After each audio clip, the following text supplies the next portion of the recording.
Welcome to the Multiamory podcast. I'm Jace. I'm Emily. And I'm Dedeker. We believe in looking to the future of relationships, not maintaining the status quo of the past. Whether you're monogamous, polyamorous, swinging, casually dating, or if you just do relationships differently, we see you, and we're here for you.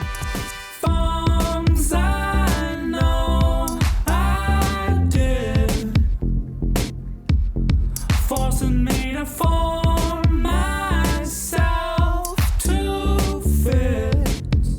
Hello, Multiamory listeners. The Multiamory crew and myself are taking a much-needed break this week. However, I'm very happy to be offering you an episode from the podcast Making Polyamory Work, which is hosted by my friend Libby Sinback. This particular episode is about unmet needs in polyamory.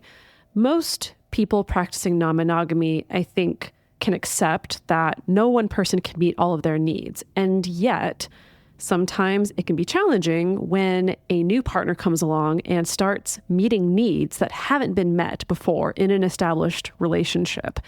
In this episode, Libby explores the tricky situations that can arise when a new relationship fulfills desires that an established one does not. And she also offers plenty of ideas and advice to help you navigate this situation well.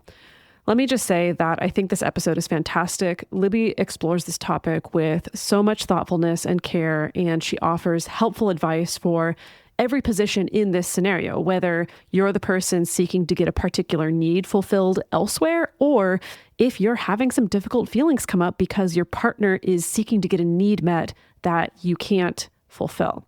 And also, let me just say, Libby is incredibly wise. When I have issues going on in my personal life, or when I'm needing support or commiseration in my professional life working with non-monogamous clients, Libby is on my short VIP list of people that I turn to. So I'm extra excited to share her wisdom and kindness with you all. I hope that you enjoy it and find it helpful. The scenario of unmet needs in an existing relationship getting met in a new relationship is, I actually think it's one of the hardest scenarios that shows up in polyamory. And what's really funny about that, I just have to say this, what's really funny about that is it's also a lot of times the reason why people do polyamory.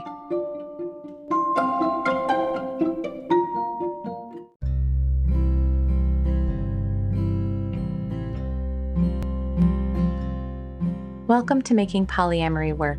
Hi, I'm Libby Sinback, and I want to thank you for being with me today. I am a queer polyamorous mom and an integrated relationship transformation guide, and I am committed through my work to helping people who live and love outside the status quo have extraordinary relationships, because relationships are at the core of our well-being as humans. I think love is why we're here and how we heal. So one of the ways in which I both give and receive love is through influence. So what does that mean? It means if someone sends me a video or an article or something, a way that I would show love is to read it or listen to it and bring it up to them later. And, similarly, a way that I feel loved and appreciated and cared about is, sharing information with someone else that I want to share with them, whether it's an article or a YouTube video or a podcast or whatever. Now, I've been with my spouse / co-parent for, almost 15 years.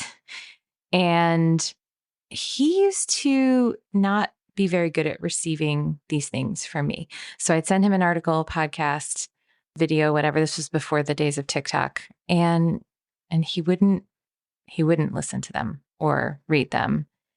Or if I asked him to read a book, I remember when I first read Emily Nagoski's Come As You Are, it blew my mind. And I was like, oh my God, honey, I really want you to read this. And he wouldn't do it. He just wouldn't do it. At a certain point, I kind of just found my way to this acceptance place around it. It was a painful thing that this core way that I felt loved was not being met. And it actually felt pretty important to me. But I also you can't make somebody do something, and maybe it's just, it doesn't feel good to him to receive something from me as though it's an assignment or something like that. So I just kind of reached an acceptance place around okay, I'm going to share this thing with him. Maybe he'll read it. Maybe he won't. I didn't stop trying, but I kind of reached a place of acceptance around it. Fast forward a few years later, and I start dating Tom. And I'll never forget the first time I sent him an article. He texted me back and he said, "Oh, wow, I can't wait to read this. Can you tell me some of the key points that you took away from it so that I really know what to think about when I'm reading it?"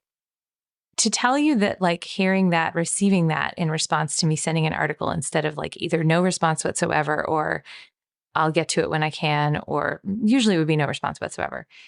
I might have cried. I might have cried. Now, I want to pause here because putting it this way, it sounds like I'm comparing these two different partners. And I guess in a way I kind of am. But I guess I want to point out that there are my spouse / co-parent / anchor partner / all the things that Drew is. He is wonderful, and he has many, many wonderful qualities, and I love him a lot. And so I don't want to make it sound like he's a shitty partner and that I finally met someone who was a better partner. There was just this one key difference in this one key love language that I had. Where I'm getting to with this, the reason I'm sharing this is because a thing that happened at a certain point after I started getting this need that I had met, this care need around, I'm sharing information that is important to me and I want you to receive it and meet me there and talk about it with me and connect around it with me because I want to feel like we influence each other by sharing information. And for what it's worth, me and my spouse, Drew and I, we do. We do that. It's just different. And it wouldn't always work if I sent him something. So I started getting this need met and also falling in love for multiple reasons. Drew, my husband, started freaking out. I think this is relatively well documented at this point that my husband freaked out when I started dating Tom. And it was really, really, really hard. It was really hard.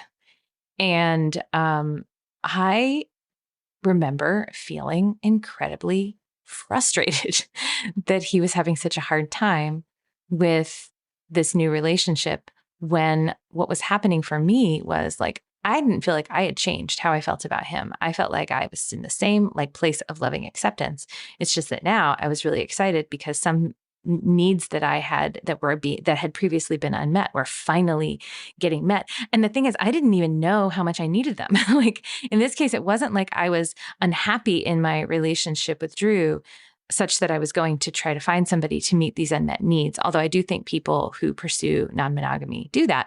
But in this case, I was just wanting, I was just dating a new person that I thought was interesting. And then it was all of a sudden they were there and ready to meet some needs that I had that were previously being unmet. And so for me, I was like, what do you mean? Why is this scary for you? Why is this hard? And, but for Drew, it was wait, no, I was actually going to try to meet those needs at some point.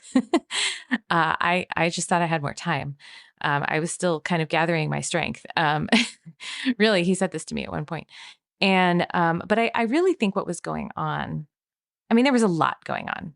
The layers of why this was hard are many, and I'm not going to go into all of them on this episode. But one reason why it was really hard, I think, is because I was being made really, really happy by someone else in a way that my partner had been unable or unwilling to make me happy.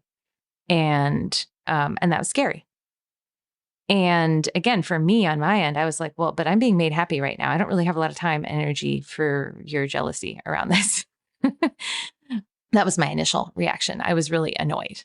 And I think this can come up a lot. I think this precise scenario, I've seen it not just in my own life, but with other people that have shown up, both people in my community and also people that have shown up to work with me as a coach. So I want to talk about it because I actually think this particular scenario and another one that's kind of its sister, the scenario of unmet needs in an existing relationship getting met in a new relationship is, I actually think it's one of the hardest scenarios that shows up in polyamory. And what's really funny about that, I just have to say this, what's really funny about that is it's also a lot of times the reason why people do polyamory. A lot of people choose polyamory over what is currently, unfortunately, the default monogamy, because monogamy doesn't work for them because one person can't meet all their needs. And when they come to a place of like accepting, of course, one person can't meet all your needs. Like, really, when you think about it, it's absolutely ridiculous that one person can meet all your needs. Like, even if you're not polyamorous, you still need friends and family and coworkers and Starbucks baristas. And I mean, like, no one person can meet all your needs. And it shouldn't be that way. But even no one person can meet all your romantic relational needs. When you accept that, then you're willing to go find other partners to meet certain types of needs.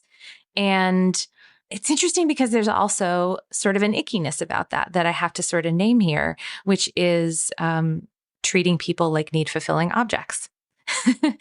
And I guess I want to hold that these two things are true, that we do get needs met in relationship, and also our partners are ends in of themselves. They are human beings of value, irrespective of how many needs they meet of ours. And this third thing, which is that we might choose to be in a relationship with somebody because they meet certain needs of ours, and we might choose not to be in relationship with somebody if they aren't meeting enough of our needs. Ooh, okay. But like, can we just hold that all of that is true? Like, can we hold that all of that is true? Because I think it's important. And if we aren't with reality, that because we only have so much time, we only have so much energy, we only have so much space in our lives. So people in our lives do have to bring value to our lives. And also, our value is not defined by how much value we provide to other people. Complicated, but just stay with it, y'all, because it's going to be really important as we go through today's episode. So going back to where I was, a lot of people pursue some form of non-monogamy, and a lot of people pursue polyamory with the understanding that one person cannot meet all of your needs. Now, that doesn't mean a relationship cannot be satisfying if it does not meet all of your needs. I think one thing that's true even for monogamous people is we accept one person can't meet all of our needs. And so we do this thing that is derisively called settling. But like what it really is we go with, hey, like no human being is going to be perfect for us. And so we have to accept, is this good enough? Is this getting enough of my needs met? Am I happy? Am I willing to be satisfied? Am I enjoying this? Do I love this person? Do I enjoy this person enough that I'm willing to accept the things that I might not get out of this relationship, that I might wish I could get out of this relationship? We all have to do that in every scenario situation that we are in, because very rarely, if ever, is anything just going to be perfect. And it's certainly not going to be perfect all of the time. But that does not mean that we're unhappy. Okay. So, and this is important to say when I talk about my relationship with my husband, even though there was this place that I was not satisfied. It wasn't so unsatisfying that the whole relationship was unsatisfying. I was and continue to be happy to be in that relationship. Some things have shifted in it. My husband does read the articles now, spoiler alert, and he sends me articles too. But that was such a spoiler. I'm such a jerk. Okay. Anyway, moving on. But even without this thing that I really wanted, I was happy in that relationship. And so I wasn't seeking polyamory to fix the relationship that I was in. And I think this is, again, another place where things can get tricky. I do think that there are some people who are unhappy in an established relationship that they're in, and they decide to pursue polyamory to fix it, to make it tolerable. You know, I did a Instagram reel where I talked about this concept of stable misery, and where we sometimes will pursue non-monogamy or polyamory as a misery stabilizer. Like, we are unhappy, but we don't want to have to change the situation with our existing relational landscape. And so we pursue other relationships to to make it not so miserable that we have to leave. Now, I do not recommend this. And as I get more into this episode, you'll understand why this is such a bad idea. But you can be in a relationship that you are satisfied with, but not perfectly met with, and still have this scenario that I'm talking about where you're in an established relationship with some unmet needs, and then someone new comes in and starts meeting them, and you are happy. And then your partner, your existing partner, gets triggered and freaked out and is suddenly needing a lot of care. And that is actually really annoying and even irritating and even upsetting to you. And what I would say is that if you stay in those stances of your partner's really struggling and freaking out because this new relationship is scaring them because you're getting some needs met that you weren't getting met, if you just if they hold that stance of, I'm freaked out and you need to fix it for me, you need to make me feel better. And then the other partner stays in the stance of, this sounds like a you problem. I'm not very sympathetic. You wouldn't want to meet these needs anyway. Just chill the heck out. There's nothing, everything's fine. If things stay in that place, things are probably going to spiral and get really, really painful. And these people are going to hurt each other and they might even break up. Now, let me just pause here and talk a little bit about what is going on in both of the people in this scenario. Let's first talk about the partner who had the unmet need in the existing relationship. So that partner, again, hopefully they've come to a place of acceptance around this unmet need and that they're not going to get it from their partner. But some other things might be going on. So they might have tried really hard to get that need met because it was important to them. They might have even had their partner do some things to try to meet that need, and they either didn't work or the partner got frustrated, or maybe the partner even communicated that they either can't or don't want to meet that need that person has. So they might have some pain around it. Now, depending on where they are in their journey, they either might have active pain around it, like it might be actively painful, or in my case with my story, I had pain around it, but I'd made peace with it. So I was okay with it. But either way, there's usually some pain there around that unmet need, especially if it was something that they wanted that partner of theirs to meet. Now, sometimes you can have an unmet need that you notice that it's not available in that particular relationship and you're just like, okay, that particular need isn't met by this relationship, but that's not an expectation that I have. I think in that scenario, having a new partner meet an unmet need like that might be a little bit less threatening, actually, might not trigger as big a response. So I would say the more that you wanted that need met by the existing relationship and didn't get it, probably the more big feelings you're going to have around both having it met by someone else and by your partner having a problem with that. So, and again, that's understandable. And then when you finally do, if you are that partner, get that need met in the new relationship. I mean, for me, it was like, the way that I describe it, it was like drinking water when I didn't even know I was thirsty and that I was really thirsty. And honestly, for me, there was such relief because, you can tell yourself a lot of stories about why a particular need that you had wasn't getting met. Like, was I trying to get it met in the wrong way? Was I wrong for wanting it? Was I not worth it? Even when you can reach a place of peace around it, and even if you can responsibly externalize why a particular need might not be getting met, you can still tell yourself a lot of stories. You kind of have to be in that place of not knowing until something changes. And so when that need got met for me, it wasn't just good for me to get the need met. It was also good to recognize that it was an okay need to have and that it was meetable by someone.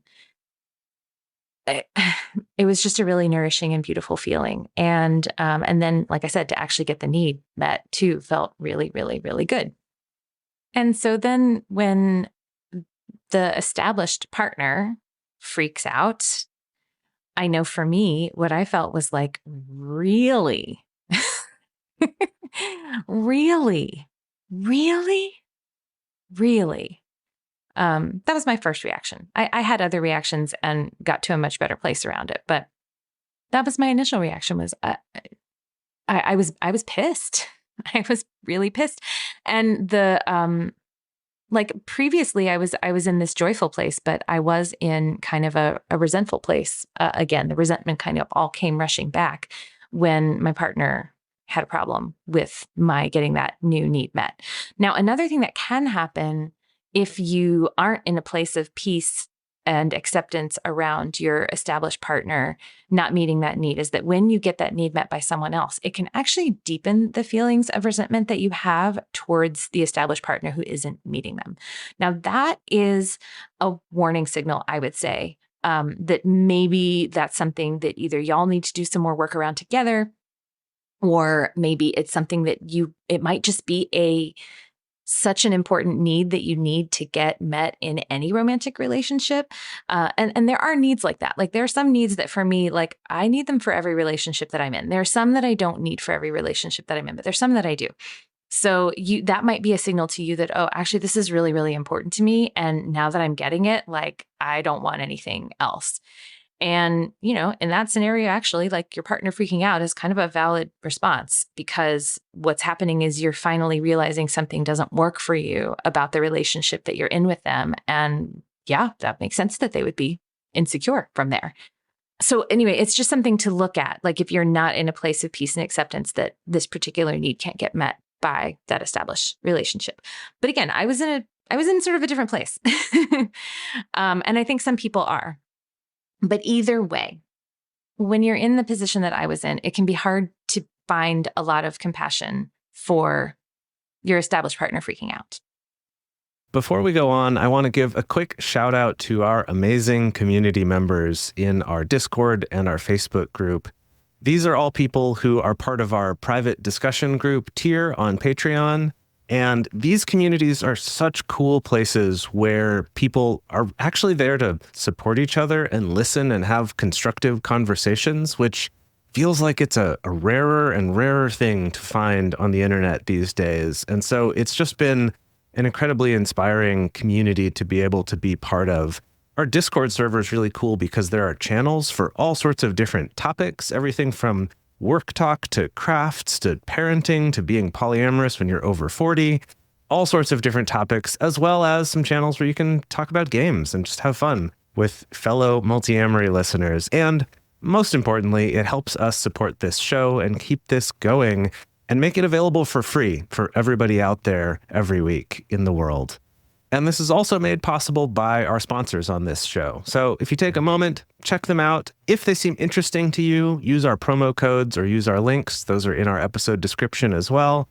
And that will directly help support this show and keep it going as well. Thank you so much. Okay, so that's what's going on over there. Now, what's going on with the established partner? So many different things can be going on here too. For one thing, it so much depends on how far away from the monogamy mindset you are. But even if you're like relatively out of the monogamy mindset, again, going back to my previous thing of there's the reality of our value is intrinsic as human beings. And whether someone wants to keep us around or not can be tied to how much value we're bringing to them. And so, even if you're fairly outside of the monogamy framework, you might still feel threatened and scared if someone else is bringing in some value into your partner's life that you have not been able to bring them, especially if it's something that is important to them, especially if it's something that they were trying to get from you. And, some things that can make it harder are, what if that's something you really wanted to be able to give to them, but you just can't, like because of constraints like time or energy or ability or other commitments that you haven't wanted to let go of. Like if you're feeling guilty and you have energy around this need that you haven't been meeting, it can be like extra hard to see someone else meeting it. Like just as an example, like what if your partner has always been asking for more and more time from you, and you only have like a certain amount of time that you can spend with them every week or two. And then they meet a new partner who has a lot of time for them. Suddenly what you're really worried about is being marginalized and considered unimportant because of that thing that they've been wanting from you that you haven't been able to give them, that they're finally getting. And the thing is, you might be willing to give them more time if you actually had it, but maybe you've got a big job, or maybe you've got another partner, maybe you've got children, maybe you've got elderly family members that you're caring for, these other constraints. And so of course, you'd be freaking out that your partner is now with someone that's getting more time. This can also show up with sex. That's another big one. Like if you've been wishing that you wanted to have sex more, but like your body just isn't into it, or there's a lot of things in your way of having sex because you have really sensitive breaks. And then your partner meets someone that they're having lots and lots and lots of sex with. We have a culture that says that sexual partners are the most important partners that we have. And so it can understandably be really scary when you see your partner getting that need met really joyfully and frequently with someone else. And again, the more in the monogamy paradigm you are, or the less far out of it you are, the harder this can be. Because if you really believe like all happiness needs to come from you in order for you to feel secure in your relationship, well, yeah, then it's going to be really, really scary to see your partner getting happiness from someone else that they haven't been able to get from you in a new relationship. But here's the really tricky part, right? So if you hold your stance, I'm freaking out, I don't feel okay because you're so happy, so you need to fix that and make my feelings better because your happiness is scaring me. Well, of course, your partner is not going to feel a lot of sympathy and compassion towards you. And they may even feel really, really protective of that new relationship because they want to be happy. And so also you freaking out might amplify that feeling of resentment. Like, wow, okay, so you can't give me what I need, and you also don't want me to get it from somewhere else as well. Like, that's messed up. It can also really make little room available for compassion. And the thing is, you deserve compassion. Of course it's scary. Of course it's hard. Of course it's painful. And also, it could be a wake-up call to you. Like for my husband, that's what it was. For my husband, it was a wake-up call. It was a wake-up call that this thing that I had not been getting from him, that I had been asking for, that I hadn't been able to get, was actually really important to me because he saw how much it meant to me when I did get it. And he felt how much it freaked him out that he hadn't been giving it to me and that I was getting it from someone else. And it was a wake-up call to him. And it resulted in him really shifting his attention and turning toward things that were important to me more, and also opening himself up to things that were important to him and sharing those with me.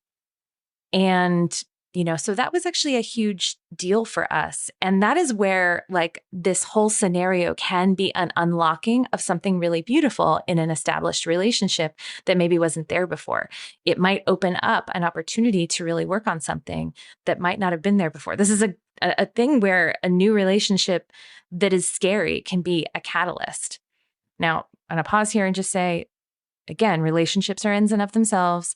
New relationships are not meant to be catalysts to help establish relationships work. So I want to be clear that that's an important stance that I have, but it can still work out that way. And there's nothing wrong if it does.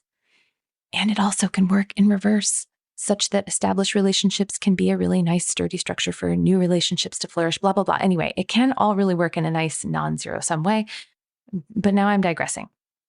So I hope you can see that the stances that you can fall into in a scenario like this, hey, I'm not feeling okay about you being so happy with someone else, fix my feelings and make me feel better. That stance is probably not going to go well for the partner with the new partner. And the partner with the new partner, if they're like just remaining unsympathetic and uncaring to their partner, having a lot of feelings, that's probably going to come across as really unkind and harsh. And I've just seen it happen where those two stances just spiral, like they just spiral. And often how it goes wrong is that the person with the new partner feels like they want to help their partner out. And so they actually do try to fix their feelings, but with a lot of resentment. The partner who needs their feelings fixed does it with a lot of demand.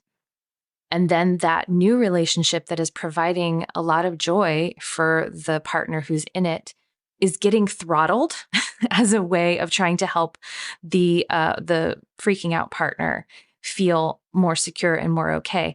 And then, of course, that new partner in this scenario is also probably not enjoying this very much and is probably going to feel resentment towards that established partner who's freaking out if that freak out is throttling this new relationship that they're probably also really enjoying.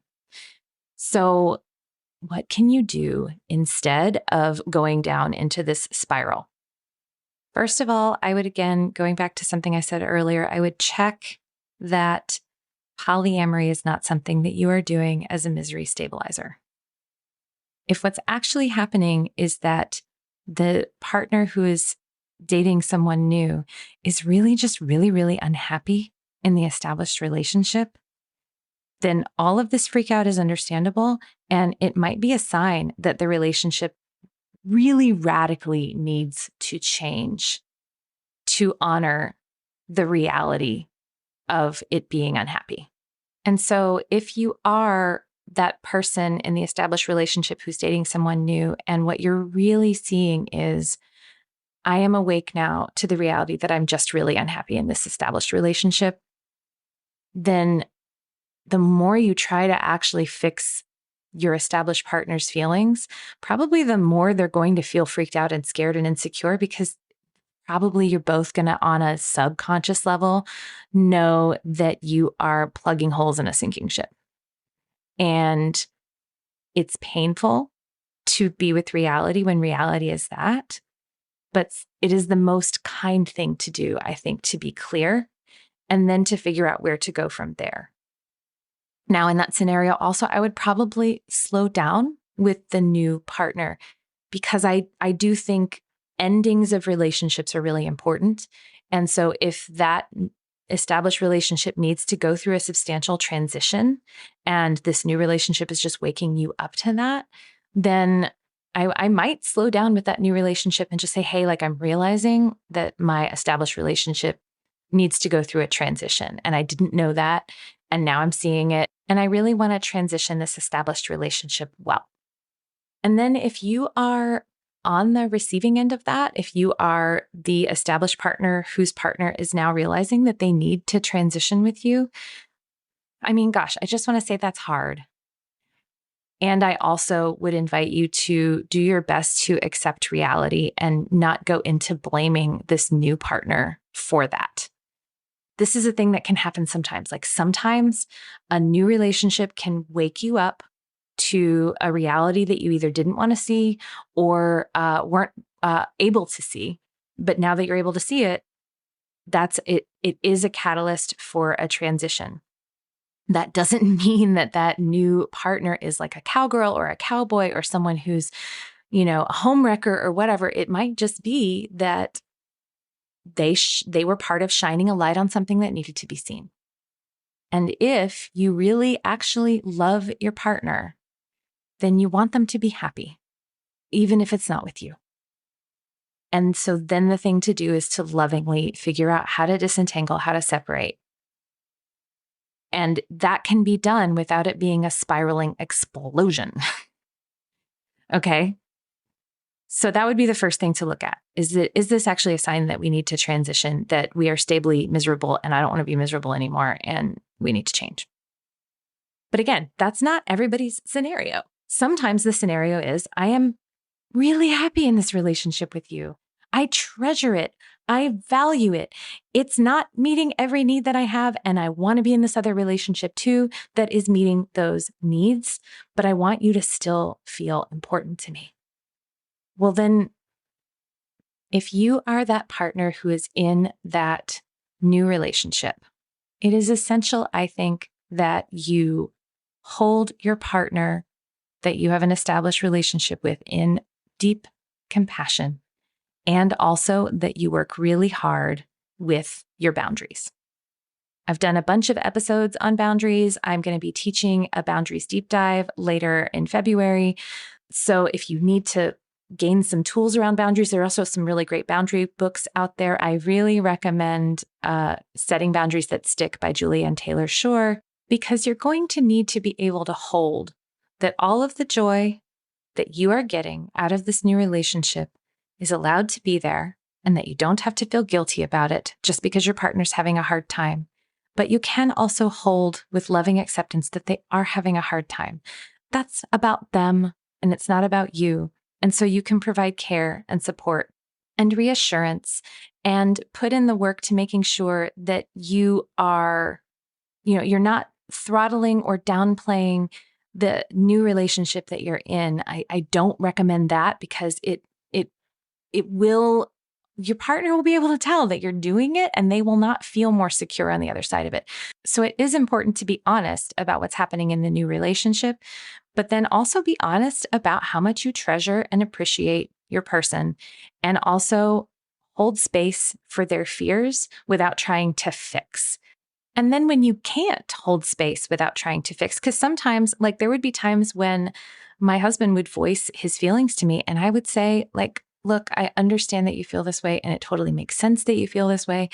And I can't be the one to receive these feelings right now, because it's just more than I can hold alongside what I'm going through. And I'll get to that when I get to, like, what you can do if you're in that place where you're freaking out. But for the person who is in that new relationship, it is okay to say, hey, I can't be the only recipient of your feelings. I can't be the only person that you're talking about this to. I can't be your sole source of support. And sometimes I can't, like, just receive the raw pain that you're in lovingly. I may not always have the spoons for that. And then really just trust and time are your friends, because at the end of the day, when somebody is freaking out, like I've said this in the episode that I did about there's nothing to fear. If your partner is freaking out, they're usually freaking out about something that hasn't actually happened yet, but that they're worried will happen. It's like being afraid of monsters in the closet.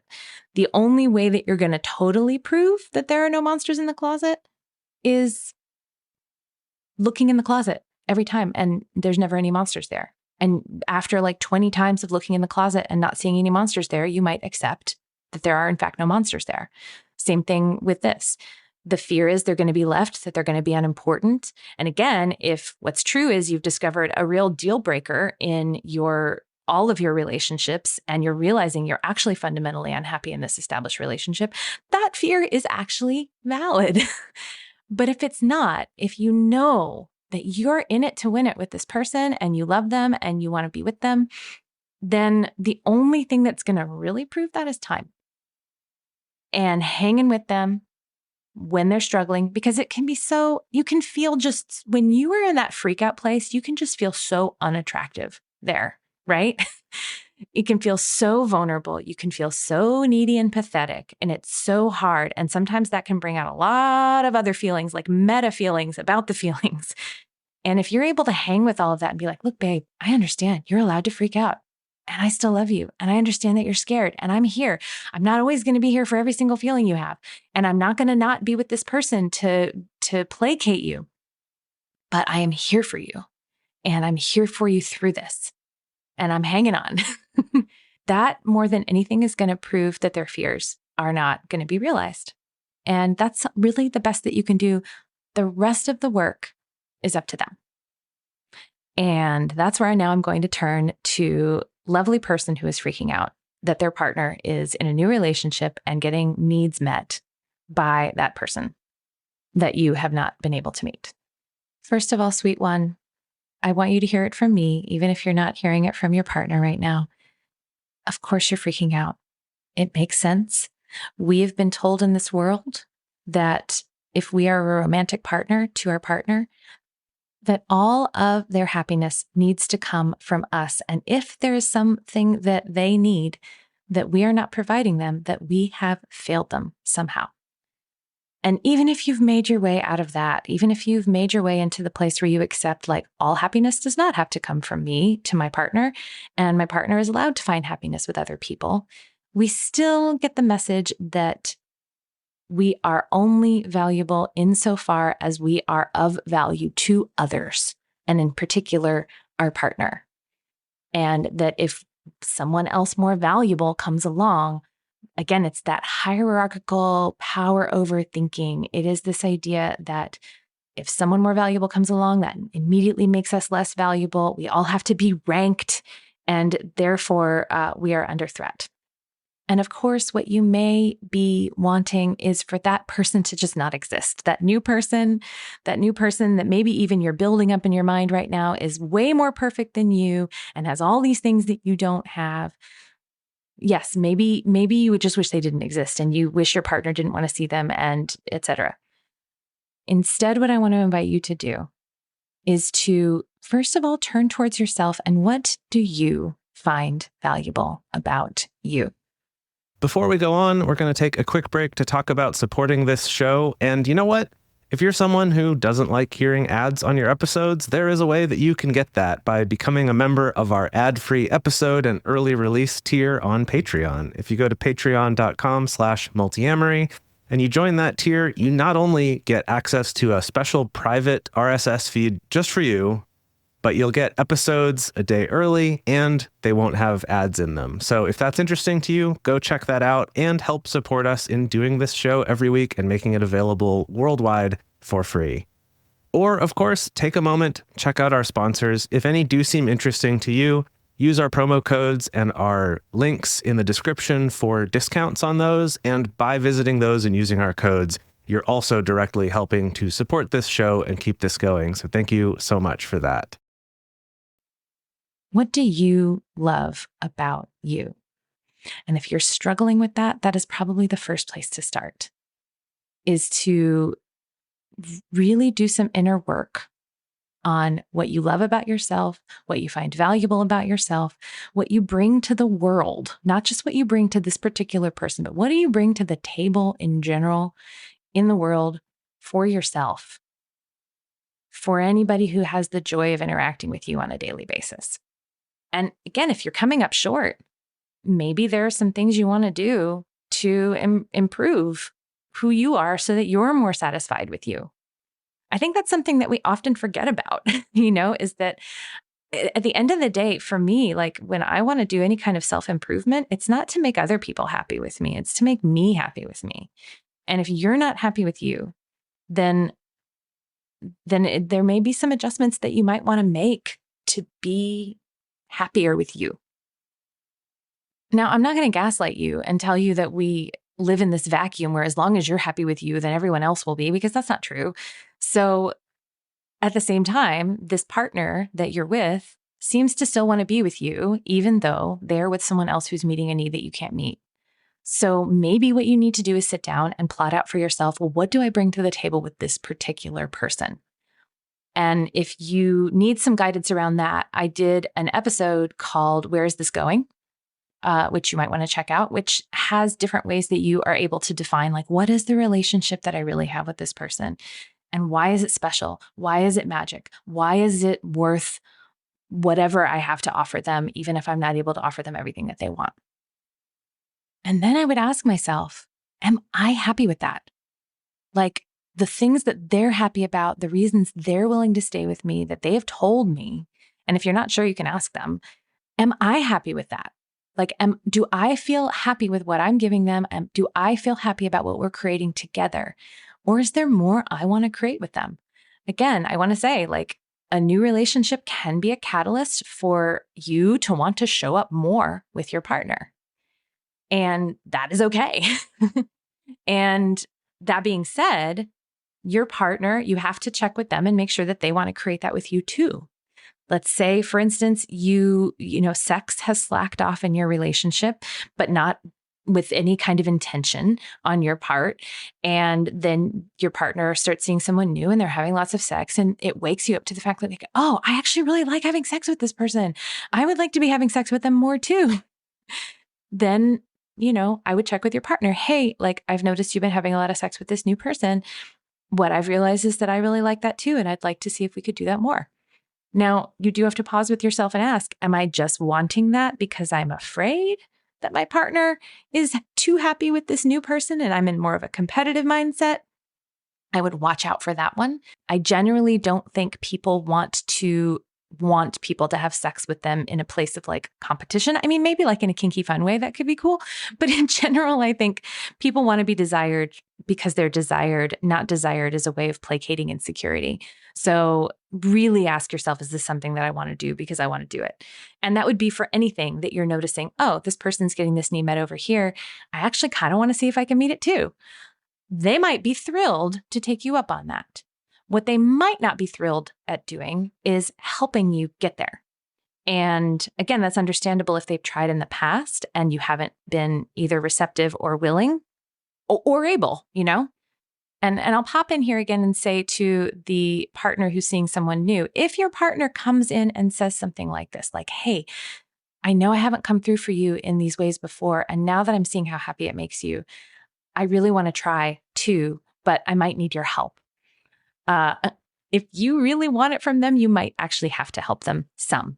But I can understand if you've already done a lot of the helping already, you've already tried, it might be frustrating and irritating to have to try again. And yet, as I say in the episode I did called This May Be a Bitter Pill, if it is something that you want with your established partner, it's actually in your interest to help them. So, I mean, what does this look like? Well, so another thing for me that I really like, that's like one of my love languages, is like planning time with me. And I've often been the planner and the initiator in like, well, probably like 95% of the relationships that I've been in. It got to the point with one of my partners where I was just busy a lot and they were complaining that they weren't getting enough time with me. And I was just kind of like, well, like, okay, I've been historically the one chasing you down for time. Why don't you try chasing me down for time? But like, that doesn't magically make the other person have the skill of planning that I have. So it's really not fair.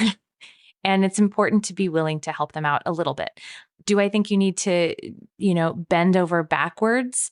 No, I think that you need to make it clear that if they really want to show up for you, part of that is them showing up for you through effort. But then you got to actually give them time to build the skill, because these are skills. They're not built overnight. And the last thing I'll say for this person who is, again, on the freak out side of things, is that if you need like actual help, actual care, actual accommodations, actual agreements with your partner to help you out, I think it's okay to ask for things as long as they're not things that are throttling the new relationship. Again, it's not about, I need you to fix my feelings by not going and being happy. That is controlling and harmful. But if it's, I need some care for my tender nervous system that is freaking out while you're going off on a date with someone, so here are the things that I could use that would just help me, that's different. And I'll just give you an example. Because my husband was so freaked out about my new partner, he really needed space from that new partner and from the interactions that we were having with each other, which was not what I wanted and not what he wanted. Like, we all prefer to, it's not like I don't like using the word kitchen table poly, because like that sounds like it's like a one size fits all kind of thing. And really just, I like a lot of interconnectedness between all of my people, whether it's friends, whether it's family, whether it's partners, what have you. And my husband is the same, but he really needed a lot of space from my new partner and definitely didn't want to be in the house if we were having, sexy times with each other. It would make him incredibly anxious, and he just really struggled with it. And so we made an agreement that if I was having sexy time with my partner, with my newer partner at our house, that he would be able to not have arrangements to not be there. Eventually, we made agreements where if I was having sexy time at our house and my husband was there, that I would let him know when we were going to sleep, because he was like really freaked out about like leaving the other bedroom and accidentally hearing things, because he really didn't want to hear things. That's an example of an agreement that it's not about throttling the other relationship. It's just about showing care to the existing relationship. And, for some people I know who are listening to this, they're like, wait, you had sex with your new partner in the same house as your existing partner? We'd already done that Like that was stuff that had already happened with other relationships. And so it was already an established thing. And so this was actually a change for him to not be there. And it was actually a change for me needing to like follow up when like it was time for us to go to sleep and letting him know. So it's just an example. Obviously, your examples may be different. But I just want to say, like, because some people get really bent out of shape about any kind of adjustment being made on the side of a new relationship to accommodate an established relationship or vice versa. And I just think, like, from an ecological standpoint, all of these relationships impact each other. And we do need to be willing to show consideration and care for what people might be going through. And if we're being super rigid about it, I don't think it honors the reality of the situations that people can find themselves in. At the end of the day, if you're freaking out about your partner's new partner because they're getting needs met with that new partner that you're not meeting or haven't been meeting, that is like a lot of inner work for you to do. And I also think you deserve care and compassion while you are doing it. And you deserve to have things that are going to help support your nervous system and support feeling secure in your established relationship. Now, in order to do all of this, I think you need a whole bag of tools that we often don't get. Like I said, you need boundary practice. You need practice holding space. You need practice with compassion. You need practice asking for things that you need from a vulnerable place rather than from a place of control. A lot of this is woven into different aspects of the work that I do. I've referenced a whole bunch of episodes in this episode that I will link in the show notes. But this is also what I teach in my Foundations of Open Relating course. So, I mean, not to just like straight up plug it here, but I guess, yeah, I was straight up plugging it here. I just started the new cohort about a week ago, and I don't have another cohort opening until June right now, but I might be opening one earlier if I have enough interest. But either way, like, there's a whole set of tools that can really help this kind of scenario go smoothly. And I do want to say, even though it can most commonly happen when a established monogamous relationship is opening up into polyamory or non-monogamy for the first time, this kind of scenario can also happen with established polyamorous dynamics where a new relationship comes in and is meeting a need that an established relationship hasn't been meeting. So I don't think anybody's necessarily immune to this. My husband and I had been practicing polyamory for a while when this thing happened for us. But to recap, the things that you need are, first of all, again, make sure that this isn't actually a moment where you're seeing that this relationship just doesn't work anymore and it's not satisfying. And if it is the sign that is actually ready to transition, then please don't try to make it feel better. Just lovingly be with reality and transition. But if it is not a sign that the relationship needs to transition, then if you are in that position of being in the new, expansive, exciting relationship, be compassionate, be caring, be willing to make accommodations that are in your integrity and are in the integrity of the new relationship. And, you know, if you have resentment work to do, or you realize that you have something that's a deal breaker that you really need to like push for in your established relationship, then do that work. But hold your boundaries. Don't downplay the new relationship to make the established relationship feel better. If you are the partner who's freaking out, again, doing some self-worth work, figuring out how you bring value to you, and then, work on building more security with your established partner if you need it. And also then just time. I just want to remind you that time sometimes is something that heals things, that makes things better, that calms fears. It's like sometimes we're afraid something is going to happen because it's happened to us before. And we just need the actual proof that it's not going to happen again. And that's all. It's the only thing that is going to prove it to us is just that it doesn't actually happen. So be willing to be patient and kind while you're making your way along the journey, and be willing to hold each other close along the way.